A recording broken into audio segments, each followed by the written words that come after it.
Balik ke informasi lainnya, pemirsa, Kapolsek Pancoran Kompol Mansur mengungkapkan terkait dengan hasil otopsi sementara jasad yang ditemukan di Kali Ciliwung, Rawajati Timur yang mengindikasikan kemiripan dengan seorang aparatur sipil negara Kementerian Dalam Negeri yang berinisial OS, di mana sebelumnya dilaporkan hilang di kawasan Megamendung, Bogor, Jawa Barat.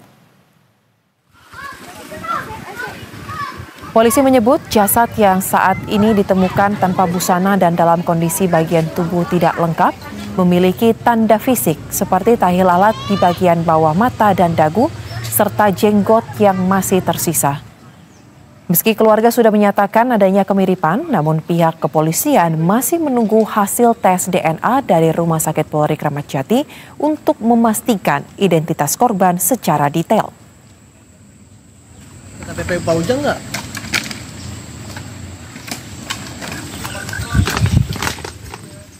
Jadi terkait dengan penemuan mayat yang kemarin, saat ini sedang dilakukan otopsi di Rumah Sakit Kramat Jati. Namun dari otopsi hasilnya sudah mendekati otentik karena dari titik ataupun ciri-ciri seperti tahi lalat di bawah mata, tahi lalat di bawah dagu, dan jenggot masih tersisa. Demikian. Nah, namun demikian, untuk lebih akurat lagi, pihak Rumah Sakit Polri melakukan tes DNA untuk memastikan supaya betul bahwa itu adalah yang tadinya dianggap Mr. X, ternyata itu Mr. A atau berinisial. Sementara itu, menanggapi temuan ini, Kementerian Dalam Negeri memilih untuk menunggu hasil tes DNA dari jenazah tanpa kepala yang ditemukan mengambang di Kali Ciliwung, Pancoran, Jakarta Selatan. Wakil Menteri Dalam Negeri Bima Arya menjelaskan, tes DNA terhadap jenazah yang dilakukan pada Jumat kemarin baru akan diketahui sekitar 2 hari ke depan.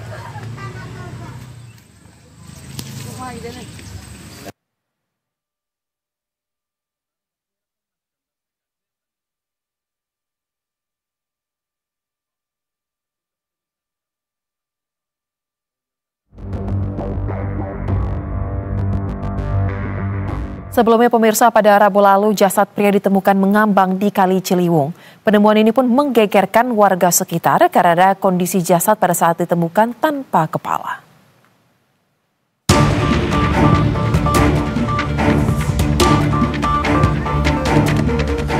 Warga Rawajati Timur, Pancoran, Jakarta Selatan Rabu lalu digegerkan dengan penemuan jasad pria yang mengambang di Kali Ciliwung. Jasad ini ditemukan dalam posisi telungkup tanpa busana, tersangkut di tumpukan sampah yang terbawa arus sungai. Penemuan jasad ini kian menggegerkan karena bagian tubuh jasad tersebut tidak utuh. Setelah mendapat laporan warga, petugas Bulkarmat dan BPBD sektor Pancoran pun segera mengevakuasi jasad dari aliran kali. Posisi jenazah ada di tebing yang pertama, yang kedua banyak sampah-sampah yang menumpuk di tebing itu, Pak, karena dia dibelokkan antar sungai gitu. Jadi kita mengambilnya itu butuh waktu lama seperti itu. Kemudian untuk peralatan juga kami lumayan kesulitan gitu karena ini ternyata korbannya sudah cukup lama. Usai dievakuasi, dari pemeriksaan awal diketahui bagian kepala dan kemaluan korban mengalami kerusakan parah diduga hilang saat terbawa arus. Setelah identifikasi oleh polisi, jasad langsung dibawa ke kamar jenazah Rumah Sakit Fatmawati, Jakarta Selatan. Penemuan jasad ini beriringan dengan adanya laporan orang hilang sejak Sabtu pekan lalu, yakni seorang ASN Kementerian Dalam Negeri yang saat itu sedang memancing di pinggir kali di kawasan Megamendung, Bogor, Jawa Barat. Di sisi lain, beberapa hari usai penemuan jasad ini dan setelah dilakukan sejumlah pemeriksaan awal, polisi pun menduga jasad yang ditemukan adalah pegawai Kementerian Dalam Negeri atau Kemendagri. Roy Adriansyah, Berita 1, Jakarta.